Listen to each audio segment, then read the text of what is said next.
The air in the Dust Devil, a ramshackle bar just outside the wire of FOB Trident, was thick with the smell of stale beer, fried food, and unwashed bodies. It was a place of temporary escape, where the rigid hierarchies of the military blurred slightly at the edges, softened by cheap liquor and the shared proximity to death. Soldiers from a dozen nations drank here, their laughter loud and brittle. In a corner booth, away from the boisterous main crowd, sat Anya Sharma. She looked out of place, a single, quiet note in a cacophonous symphony. Dressed in worn jeans and a plain gray t-shirt, her dark hair pulled back in a simple, functional knot, she could have been a logistics contractor, a traveling NGO worker, or any of the other civilians who orbited the war. She nursed a glass of lukewarm water, the condensation tracing lines on the scarred wooden table. Her stillness was a magnet for the wrong kind of attention. It found her in the form of Sergeant Davis, a young, bull-necked infantryman with an ego polished bright by a recent promotion. He swaggered over, flanked by his two acolytes, Miller and Chen, their smirks reflecting his own drunken confidence. They were celebrating the end of a rotation, and the world was their oyster. "Evening, ma'am," Davis began, his voice a slurry of forced charm. He leaned an arm against the wall behind her, caging her in. "Sitting all by your lonesome. A lady like you shouldn't be drinking alone." Anya didn't look at him. She kept her gaze fixed on the swirling dust motes in a beam of light cutting through the gloom. "I'm not drinking," she said, her voice low and even. "And I'm not lonely." Miller and Chen snickered. The rejection, quiet as it was public. Davis's smile tightened. "Feisty. I like that." He slid into the booth opposite her, his knee bumping the table and sloshing her water. "Look, I'm just trying to be friendly. We're all a long way from home. What's your name?" "Sharma," she replied, her tone giving nothing away. "Sharma," he repeated, tasting the name. "Pretty. What do you do around here, Sharma?" "Pushing paper for the brass." "Something like that," she said, finally turning her eyes to him. They were dark, deep-set, and held a disconcerting placidity.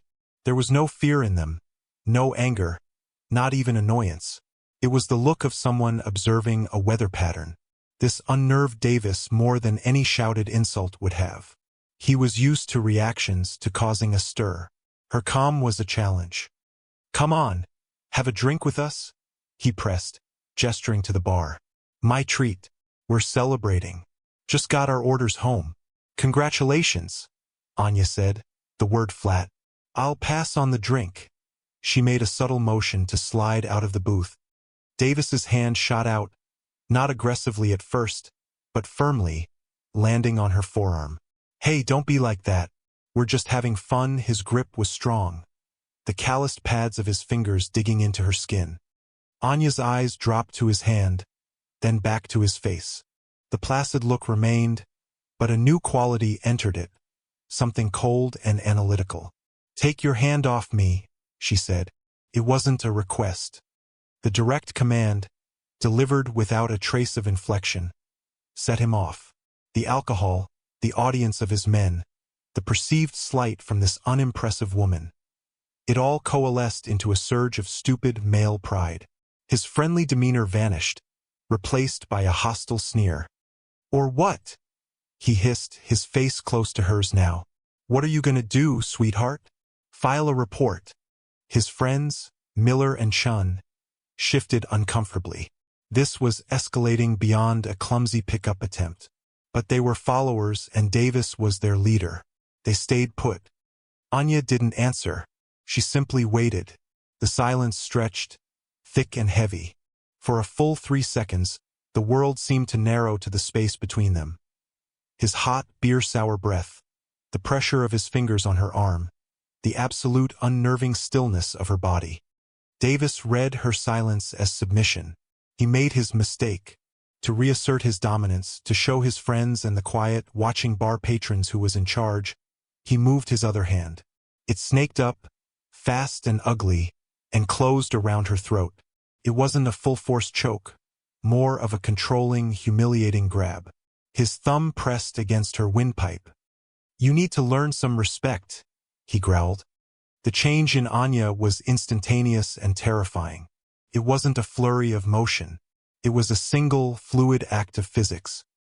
Her left hand, which had been resting on the table, came up, not to claw at his hand on her throat, but to cup the back of his head, her fingers tangling in his short hair. Simultaneously, her right hand clamped down on his wrist, the one still gripping her arm. Her thumb found the radial nerve with surgical precision. A jolt of pure, electric agony shot up Davis's arm. His fingers spasmed open reflexively. In that same microsecond, Anya pushed his head forward and down while pulling his captured wrist up and across his own body. It was a classic joint lock, executed with the brutal economy of someone who had practiced it 1,000 times. There was a wet, sickening pop as Davis's shoulder dislocated.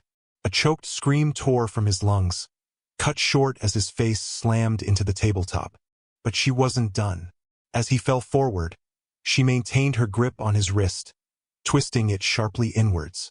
A dry crack echoed in the now silent bar, the sound of the scaphoid bone in his wrist giving way.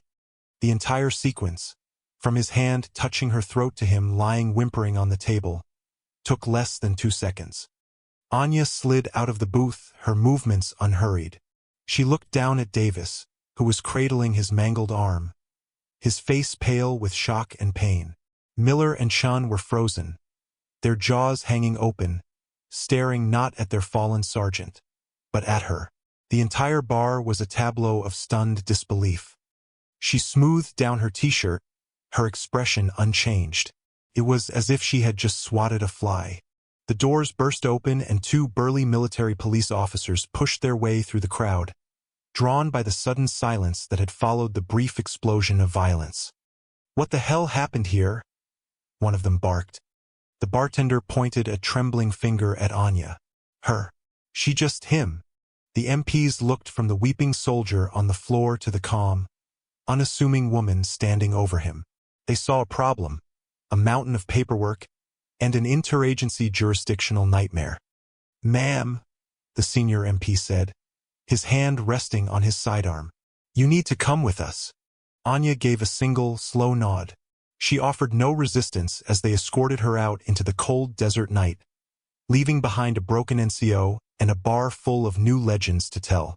The office of Colonel Madsen was a pocket of refrigerated order in the sprawling chaos of FOB Trident. The air hummed with the steady drone of an overworked air conditioner. On the wall, maps of the province were neatly pinned, marked with tactical symbols that represented danger and control. Madsen sat behind a large metal desk, his face a mask of controlled fury. He was a tall man, with a career soldier's ramrod posture and pale blue eyes that missed nothing. Anya Sharma stood before him, flanked by the 2 MPs. She hadn't been cuffed, a small professional courtesy, but their presence was a clear indicator of her status. She was a problem to be managed. Across the room, slumped in a chair, was Sergeant Davis. His arm was now in a crisp white sling, his face a mottled mix of pain, humiliation, and sullen anger. His company commander, a tense-looking captain, stood beside him. Madsen finished reading the MP's preliminary report, his lips thinning into a hard line. He tossed the datapad onto his desk with a clatter that made the captain flinch. "Ms. Sharma," Madsen began, his voice dangerously low. He didn't even look at her, his eyes fixed on some point on the map behind her head. He deliberately used the civilian title. "You are a civilian contractor, working under the purview of my command. Is that correct?" "Yes, sir," Anya said. Her voice was as calm and toneless as it had been in the bar. "And you understand," he continued, finally swiveling his gaze to meet hers, "that assaulting a non-commissioned officer of the United States Army is a serious offense. An offense that, out here, can get you put on the next transport plane home in a black bag disgrace, with a permanent mark on your record that will ensure you never work for any government agency again." He paused, letting the threat hang in the chilled air. He was expecting contrition, fear, perhaps an outburst of defensive justification. He got none of it. Anya just watched him, her hands clasped loosely behind her back. Her lack of reaction was like sandpaper on his authority. "He put his hands on me," she stated simply. "So the report says," Matson snapped. "It also says you dislocated his shoulder and fractured his wrist. The medic who treated him called the takedown surgically precise. That's an interesting skill for a logistics specialist, wouldn't you say?" The sarcasm was thick. He saw her as a problem, a liability. A woman who couldn't handle a drunken pass without resorting to extreme violence. She was, in his eyes, unstable. Davis shifted in his chair, a flicker of something.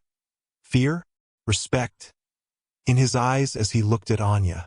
He quickly looked away when Matson's gaze fell on him. Sergeant Davis's behavior was inexcusable, and he will be dealt with through the proper channels, Matson said, waving a dismissive hand. "But your response, Ms. Sharma, was wildly disproportionate. We are a disciplined force. We do not engage in bar brawls, especially not with civilians." He was building his case, laying the groundwork for her removal. He had a war to run, and he had no time for this kind of domestic drama. He was about to deliver his final verdict when a quiet beep emanated from his terminal. A priority communication. He glanced at it, irritated by the interruption. His eyes scanned the screen. Then they scanned it again, slower this time. The colonel's entire demeanor shifted. The anger on his face dissolved, replaced by a look of profound confusion. He sat back in his chair, his posture losing some of its rigid certainty. He looked from the screen to Anya, then back to the screen. "Captain," Matson said, his voice suddenly strained, "take Sergeant Davis and his men back to their barracks. They are confined until further notice. I'll handle this." The captain, sensing the abrupt change in the room's temperature, nodded quickly. "Yes, sir." He helped a reluctant Davis to his feet and steered him out of the office, followed by the MPs. The door clicked shut, leaving Anya alone with the colonel. Matson stared at her for a long, silent moment. The man who had been ready to end her career now looked at her as if seeing her for the first time. "My apologies," he said, the words sounding foreign in his mouth. "The communication is from SOCOM. It seems your transfer papers just cleared my desk." He picked up the datapad again, though he wasn't reading it. "You're not a contractor. You're Warrant Officer Sharma, attached to my command for specialized advisory purposes. Effective 0600 this morning." He looked up, his eyes searching her face for any sign of triumph or mockery. He found none. There was only the same unnerving calm. The situation had changed, but his opinion had not entirely. He was now stuck with her. She was no longer a civilian he could deport, but a soldier under his command, a soldier who had just incapacitated one of his NCOs. "All right, warrant officer," he said, the rank tasting like ash. "Welcome to FOB Trident.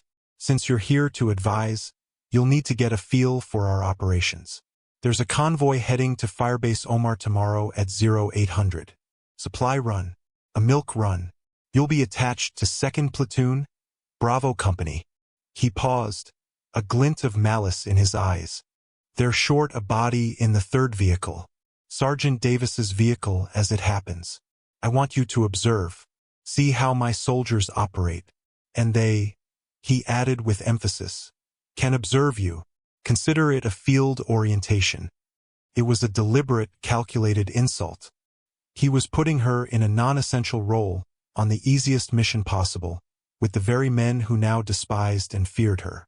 It was a punishment disguised as an assignment, a way to sideline the woman he couldn't get rid of. He was testing her, expecting her to protest, to pull rank, to cite her specialized status. Anya simply nodded. "Understood, sir." Her easy acceptance was the final irritant. It left him feeling strangely powerless. He had tried to dismiss her, and now he was forced to accept her. But he had placed her in a box, and he would watch her, certain she would prove to be nothing more than the liability he believed her to be. The belly of the LAV was a cramped, vibrating world of steel and sweat. The air tasted of diesel fumes and nervous tension. Anya sat on the hard bench, her back straight, a rifle resting across her lap. It was a standard issue M4, but she had already field-stripped, cleaned, and relubricated it with a practiced economy of motion that had not gone unnoticed. Across from her, Sergeant Davis sat stiffly, his slung arm a testament to their last encounter. He stared pointedly at the floor, refusing to meet her gaze. His hostility was a palpable force in the confined space. Next to him, Miller and Chun fidgeted, their eyes darting between Anya and their sergeant, unsure how to act. They had seen what she could do in a bar. They had no idea what to make of her in a combat vehicle. They treated her like an unexploded bomb. The convoy snaked its way out of FOB Trident, a line of dusty green vehicles kicking up a plume of fine beige dust. They were on the main supply route, a road paved and cleared 100 times, but this was a land where safety was a fleeting illusion. Anya ignored the oppressive silence from the squad. Her focus was external. Through the narrow vision slit, she watched the terrain flow by. Low, rolling hills gave way to a harsher landscape of jagged rock and deep ravines. She wasn't just looking. She was reading the land. She noted every potential overwatch position, every culvert that could hide an IED, every blind curve. She pulled a folded paper map from her cargo pocket, ignoring the more sophisticated digital display flickering near the driver. She traced their route with her finger, her eyes flicking from the paper to the world outside, cross-referencing, building a three-dimensional model of the battle space in her mind. Miller, trying to break the tension, snorted. Still uses paper maps. Old school. Davis shot him a glare that silenced him immediately. Anya didn't react. She folded the map and put it away. She checked the comms unit, ensuring the encryption was cycling correctly. She inspected the vehicle's fire extinguisher, noting its position. She checked the trauma kits, her fingers brushing over the tourniquets and chest seals. Every action was deliberate, methodical, and silent. To the others, her hypervigilance on this milk run seemed paranoid, out of place. To her, it was simply breathing. An hour into the journey, they entered a section of the road known locally as the Serpent's Gulch. The road narrowed, squeezed between a sheer rock face on one side and a steep drop-off on the other. It was a natural kill box. The platoon leader's voice crackled over the radio, a lazy drawl. "All right, heads up, 2nd Platoon. Entering the gulch. Keep your spacing. Should be clear in 10 mics." Anya's body tensed, not with fear, but with anticipation. Her eyes scanned the ridgeline above them. The sun glinted off something.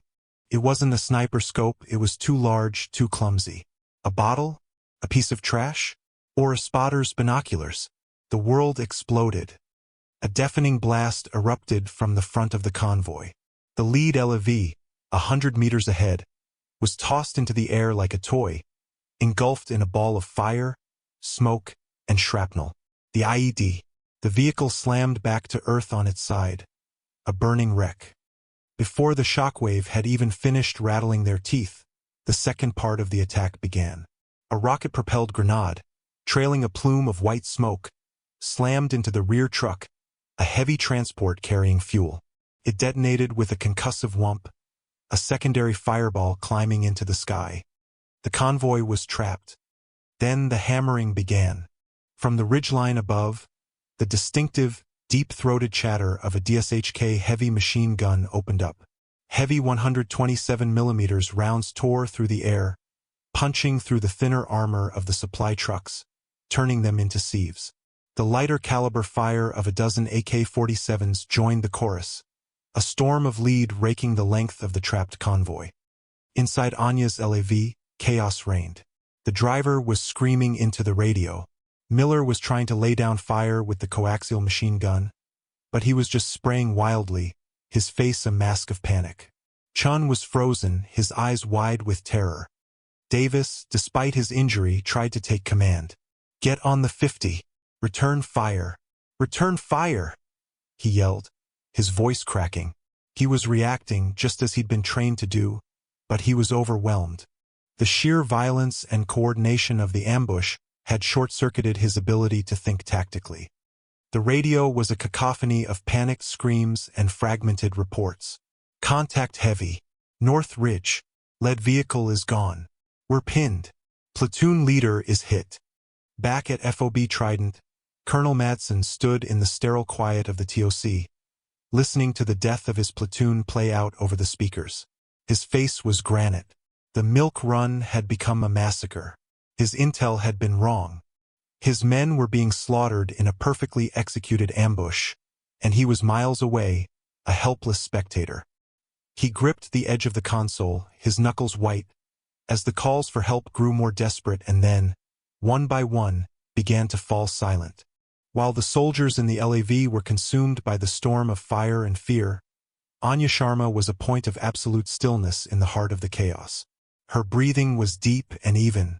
Her heart rate, which had spiked at the initial blast, was already settling. Panic was a luxury she had discarded years ago. For her, the cacophony was not just noise. It was information. She processed the rhythm of the DSHK, timing its bursts. She listened to the distinct crack of the AKs, triangulating their general positions. She noted the angle of the RPG strike, deducing the launch point. The ambush was a complex problem, and her mind was already breaking it down into smaller, solvable pieces. She moved. Her first action was to grab the terrified Chun by his body armor and shove him hard towards the rear of the vehicle. "Ammo!" she commanded, her voice cutting through his paralysis. "Feed Miller's cokes." Now, the simple, direct order gave him a task, a focal point. He scrambled to obey. Next, she turned to the vehicle's comms panel. The platoon net was a useless flood of noise. She switched frequencies, keying the command channel back to the FOB. Davis saw her and lunged, trying to stop her with his good arm. "What are you doing?" "That's the command net." Anya didn't even look at him. She brushed his arm away with an almost casual strength that shocked him into stillness. She keyed the microphone. Her voice, when it came, was shockingly calm, an island of pure control in an ocean of panic. It sliced through the frantic cross-chatter at the TOC. "All call signs on this net. This is Warlock," she said, the name dropping into the comms like a stone into a silent pool. "Break. I have assumed tactical command of this element. All other stations, maintain radio silence. Trident Actual, be advised, we are in a coordinated, L-shaped ambush at grid 4-7-9 2-1-5 Enemy is an estimated platoon-sized element well entrenched with heavy machine gun and RPG support. Stand by for situation report and fire mission." In the TOC, Colonel Madsen froze. The other officers stared at the speakers in disbelief. Warlock? The call sign was meaningless to most of them, a random word. But Madsen felt a jolt, a flicker of something from a long-forgotten briefing. Anya didn't wait for a reply. She released the command net and toggled back to the platoon frequency. "All second platoon elements, this is Warlock. Sound off." A few shaky voices responded. She was already building a new picture of her available assets. "Bravo 2-1, she said, her voice sharp, precise. "You have the best angle on the primary threat. Suppress the heavy machine gun nest on the high ground, azimuth 340. Do not waste ammo. Fire in 3-second bursts. Target their position, not the flashes. Bravo 2-3, deploy all available smoke on the western flank. I want a wall between us and the ridgeline. Now." The orders were clear, concise, and tactically sound. They were the kind of orders that saved lives. In the chaos, the surviving soldiers, desperate for leadership, obeyed without question.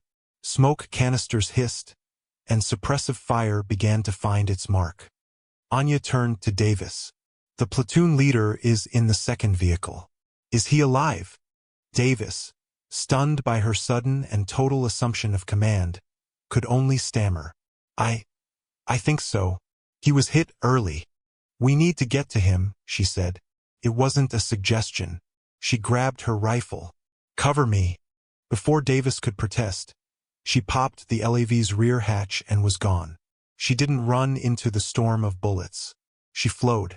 She used the burning wreck of the fuel truck as her first piece of cover, the shimmering heat distortion providing an extra layer of concealment. The air was thick with the smell of cordite and burning rubber. Bullets snapped past her head, zipping through the air with angry, hornet-like sounds. She moved in a low crouch, her senses taking in everything. The spang of a round hitting the rock face to her left told her a shooter was positioned further east than she'd calculated. The pattern of dust kicked up by the DSHK's impacts showed its cone of fire was fixed, traversing in a predictable arc. She moved during the traverse. She reached the second LAV. The rear ramp was down, the interior a scene of carnage. 2 soldiers were dead. The platoon leader, a young lieutenant, was slumped against the bulkhead, a makeshift bandage on his leg already soaked through with blood. He was trying to operate the radio, his face pale and clammy. Anya slid in beside him. "Let me see," she said. She ripped open his trouser leg with a practiced tear. The wound was bad, a femoral artery hit. He was bleeding out. Without hesitation, she pulled a tourniquet from her own kit. She cinched it high and tight on his thigh, twisting the windlass with ruthless efficiency until the bright red arterial spray slowed to a dark ooze. The lieutenant gasped. Who are you?"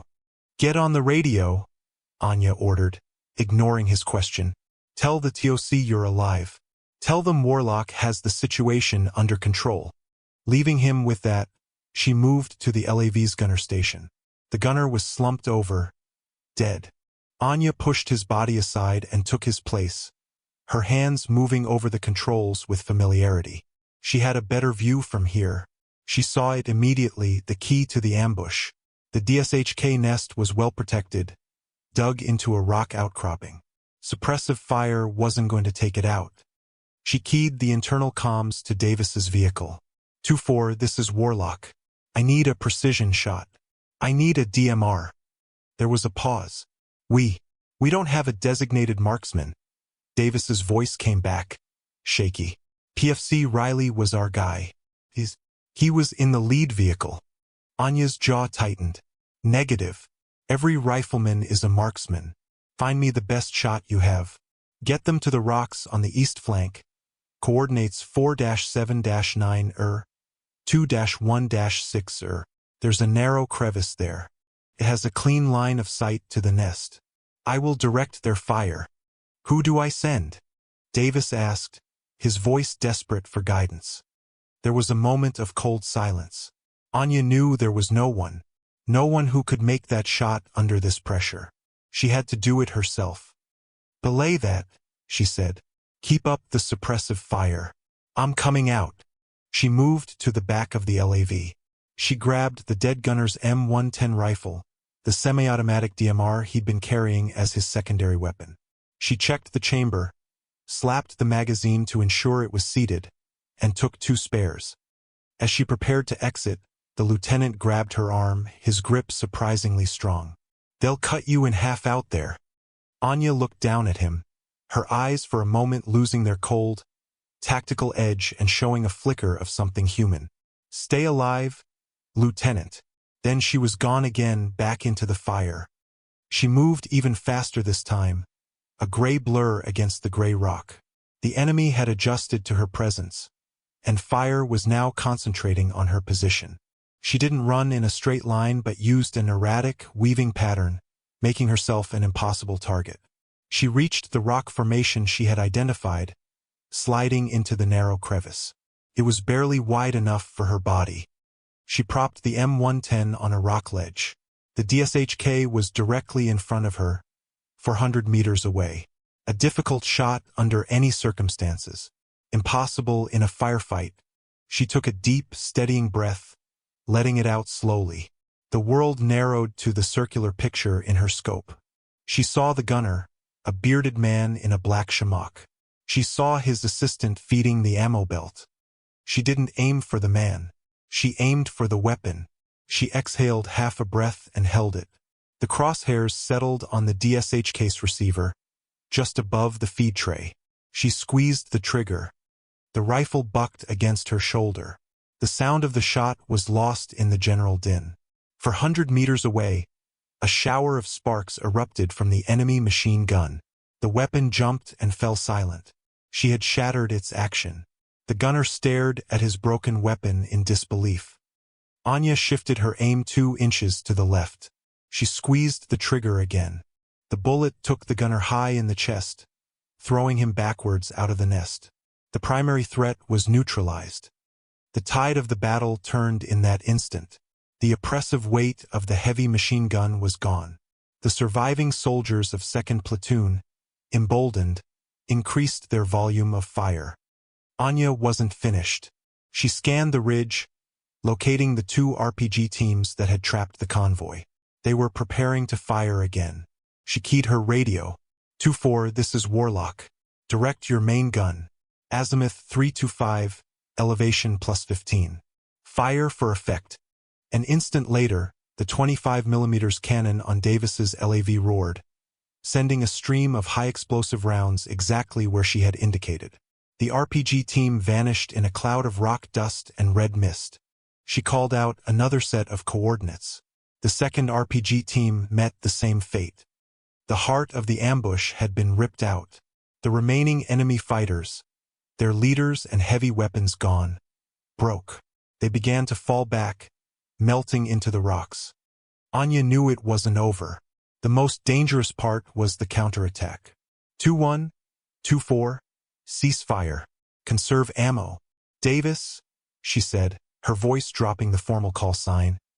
I need you and 2 men. We're clearing the near side of the gulch. Now. Davis, Miller, and Chun scrambled out of their LAV, their faces a mixture of terror and awe. They met her near the rocks. She looked at them, her eyes hard.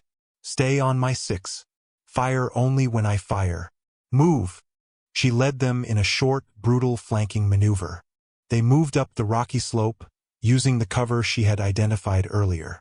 They came upon a small pocket of 3 fighters trying to cover the retreat. Anya didn't shout or open fire from a distance. She closed the distance. She rounded a boulder and was suddenly face to face with an enemy fighter. He was raising his rifle. She was faster. Her M4 came up and fired a controlled 2-round burst into his chest. He dropped without a sound. The other 2 opened fire. Miller and Chun flattened themselves behind a rock, firing blindly. Anya dropped to one knee, transitioning to her sidearm as her primary rifle was now empty. She fired twice, dropping another fighter. The last one charged her, screaming, a knife in his hand. She holstered her pistol as he came, sidestepping his clumsy lunge. She grabbed his knife arm, redirecting the momentum, and drove the heel of her hand into his chin. His head snapped back. In the same motion, she used his own knife, held in his own hand, to sever the carotid artery in his neck. It was brutally intimate and over in a second. He collapsed at her feet, a stunned look on his face. Silence fell over the Serpent's Gulch. The only sounds were the crackle of the burning trucks, the hiss of hot metal, and the groans of the wounded. The ambush was broken. The survivors of 2nd Platoon stared out from their vehicles, not at the defeated enemy, but at the lone woman standing on the slope, a pistol in one hand and a bloody knife in the other, silhouetted against the smoke. In the Tactical Operations Center, the silence was absolute. The frantic shouting and weapon fire had been replaced by the calm, measured voice of a single operator who had systematically dismantled a complex ambush. Colonel Madsen stood rigid, his hand still gripping the console. He had been a passenger on the most terrifying and impressive display of small unit tactics he had ever witnessed. And it all hinged on one baffling word.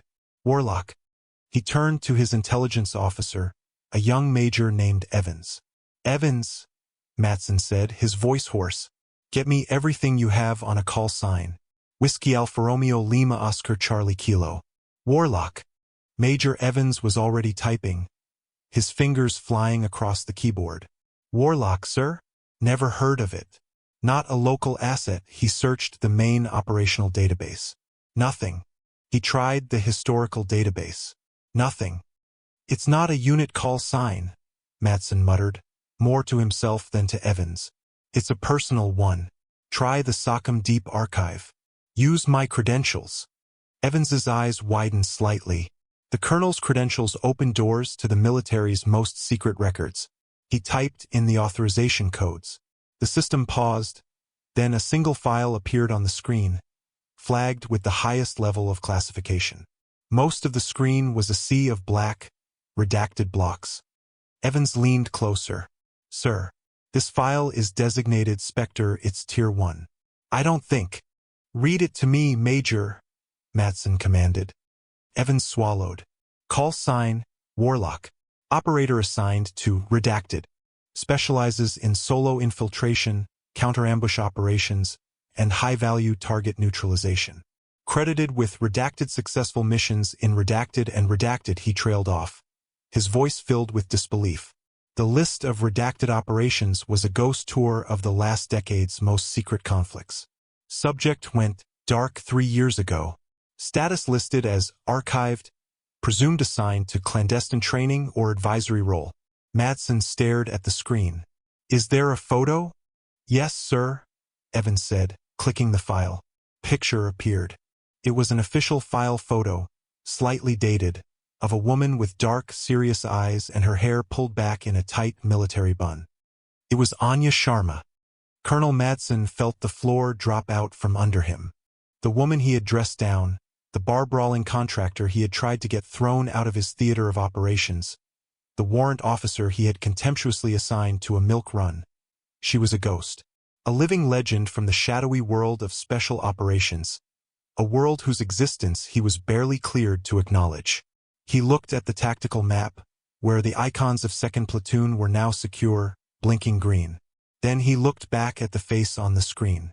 He had sent a wolf to babysit sheep, and a pack of hyenas had attacked. The wolf had responded accordingly. Out in the Serpent's Gulch, the thumping of rotor blades grew louder as the Medevac helicopter, a Black Hawk, descended into the smoke-filled pass. It touched down in a whirlwind of dust and debris. Anya was supervising the triage, her hands as steady applying a pressure dressing as they had been firing a rifle. She helped the medics load the wounded lieutenant onto a stretcher. As they carried him towards the waiting helicopter, the pilot, a seasoned Chief Warrant Officer 4 with thousands of flight hours, leaned out of his cockpit window. He watched the woman below directing the chaos with an unmistakable, quiet authority. He didn't recognize her face, but he recognized the type. He had flown missions in support of them before, the quiet professionals who moved through the world's worst places. He keyed a private, encrypted channel on his radio, a frequency rarely used, reserved for coordinating with the ghosts. Unknown station on the ground, he said, his voice cautious. I'm seeing some damn fine work down there. Heard a call sign I haven't heard in a long time. Is Warlock on this net? Down on the ground, Anya paused. She looked up at the Black Hawk's cockpit, her face streaked with grime and the lieutenant's blood. Her eyes met the pilot's across the swirling dust. For a long moment, she said nothing. Then, she gave a single, almost imperceptible nod. The pilot stared back, his professional composure cracking for just a second. He shook his head slowly in sheer, unadulterated disbelief. He'd heard the stories. The solo operator who turned a compromised mission in the Hindu Kush around. The advisor who broke a siege in East Africa with a handful of local militia. He'd thought they were just stories, exaggerated legends told over whiskey. And here she was, standing in the middle of a wrecked convoy in some forgotten corner of the world. He keyed his main radio, his voice now filled with a new, profound respect. Trident Actual, this is Dustoff 7-1. We are on the ground. The package is being loaded. And tell your ground commander. Tell him Warlock sends her regards hours later. The fluorescent lights of the debriefing room at FOB Trident cast a sterile, unforgiving glare. The air was cool and smelled of antiseptic. The survivors of the ambush, what was left of 2nd Platoon, sat around a large table. They were cleaned up, but the shock still lingered in their eyes. They were quiet, subdued, the boisterous energy of the previous night a distant memory. The door opened and Anya Sharma walked in. She wore a clean uniform, her hair once again tied back neatly. She looked as she had in the colonel's office, calm, contained, unremarkable. But something had fundamentally changed. As she entered, The room fell utterly silent. Every eye turned to her. Sergeant Davis, his arm in a fresh sling, pushed his chair back and slowly, painfully, got to his feet. His face was a complicated mask of shame, awe, and a dawning, difficult understanding. He looked her directly in the eye, and for the first time he saw her. Not the civilian woman from the bar, not the unwanted passenger in his LAV, but the operator who had walked through fire to save them. He didn't speak. He didn't offer an apology, which would have been cheap and meaningless. Instead, he brought his good hand up in a slow, formal salute. It was the highest sign of respect one soldier could give another, an acknowledgement of courage and skill earned in the crucible of combat. One by one, Miller, Chun, and every other soldier in the room rose to their feet and followed his lead. The sound was just the rustle of fabric, but the gesture was deafening. It was a complete and total reversal of their previous contempt, a surrender of ego in the face of undeniable competence. Anya paused inside the doorway. She took in the sea of salutes, the exhausted, respectful faces. She gave a single, small, tired nod of acknowledgement. It was enough. The door opened again and Colonel Madsen entered. He strode past the saluting soldiers, his gaze fixed solely on Anya. The arrogant, dismissive officer from the day before was gone. In his place was a commander who had been humbled, a man who had been given a brutal lesson in judging a book by its cover. He stopped directly in front of her. "At ease," he said to the room, his voice raspy. "The soldier's Saturday." Madsen didn't apologize for his words in his office. Like Davis, he knew it would be inadequate. Instead, he offered the only apology that mattered, a professional one. "Your tactical assessment in the field was flawless, warrant officer," he said, the rank now spoken with the weight of profound respect. "Your actions saved the lives of at least a dozen of my men. You prevented a catastrophic loss of equipment and personnel. That will be noted in my official after-action report." He held out a datapad. "I've read your file, or what little of it they'd let me see. The parts that weren't blacked out," he shook his head slightly. "I have a dozen questions, but I have a feeling I don't have the clearance to ask them." Anya remained silent, her expression unreadable. "Command wants you back at Langley for a full debrief," Madsen continued. "They're sending a transport. However," he paused, choosing his words carefully, "given the extraordinary circumstances, they have granted me discretionary authority over your immediate assignment." He looked her square in the eye. "The transport can wait. Your next duty assignment in this theater is your choice. You want to advise my intel staff, train my recon teams, or just sit in a dark room and tell me where the enemy is going to be tomorrow? You name it. The resources of this FOB are at your disposal." It was the ultimate concession. He was ceding control, admitting her expertise so completely that he was willing to restructure his command around her. It was a gesture of respect far greater than any salute. Anya took the datapad from him, her fingers brushing his. For the first time, she spoke. "I'll need access to the motor pool," she said. Madsen blinked, confused. "The motor pool? And the armory," she added. "There's a rifle that needs cleaning." The night was deep and quiet over FOB Trident. The frantic energy of the day had bled away, leaving only the low hum of generators and the distant silhouette of the perimeter watchtowers against a star-dusted sky. Most of the base was asleep, seeking rest from a day that had come too close to disaster. Anya Sharma was not in the clean, private officer's quarters that Colonel Madsen had assigned her. She was in the motor pool, a vast, open-sided structure that smelled of grease, diesel, and hot metal. She stood under the harsh, lonely glare of a single floodlight, a small island of activity in the darkness.